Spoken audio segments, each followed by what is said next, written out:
የኢትዮጵያ ብሔራዊ ምርጫ ቦርድ 30 በመቶ የሚሆነውን የመንግስት የመጀመሪያ ድጋፍ ለፓርቲዎች ለቀቀ። ቦርዱ ለተመዘገቡ እጩዎችና የፖለቲካ ፓርቲዎች በድምጽ መስጫ ወረቀት ላይ የዕጣ አወጣጥ ስነ ስርዓት አካሂዷል። የድምጽ መስጫ ወረቀቱ የእጩዎችና የፖለቲካ ፓርቲዎች ስም፣ መለያ ምልክትና የእጩዎችን ምስል በመያዝ ታትሞ የተዘጋጀና መራጮች ለሚፈልጉት እጩ ድምጽ የሚሰጡበት መሆኑንም ቦርዱ አስታውቋል።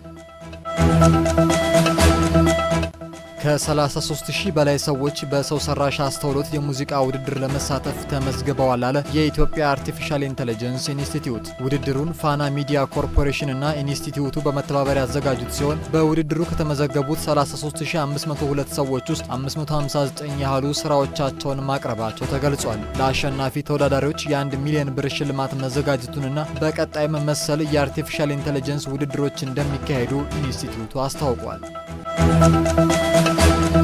የውሃና ኤነርጂ ሚኒስትር ዶክተር ሀብታሙ ኢተፋ በኢትዮጵያ 81.2 ሚሊዮን ዜጎች የንጹህ መጠጥ ውሃ ተጠቃሚ ሆነዋል አሉ። ሚኒስትሩ ውሃና ስርዓተ ጾታ በሚል መሪ ሀሳብ በተከበረው የውሃ ቀን ላይ ባስተላለፉት መልእክት ኢትዮጵያ በገጠርና በከተማ ተደራሽ ካደረገችው ንጹህ መጠጥ ውሃ ውስጥ 50 ከመቶ ተጠቃሚዎች ሴቶች መሆናቸውን ተናግረዋል። ዓለም ከውሃ ጋር በተያያዙ ችግሮች የተፈተነች መሆኑን ገልጸው በዚህ ችግር የሴቶች ተጋላጭነት ከፍ ያለ በመሆኑ ይህንን ለመቅረፍ በትኩረት መስራት እንደሚገባ አስገንዝበዋል።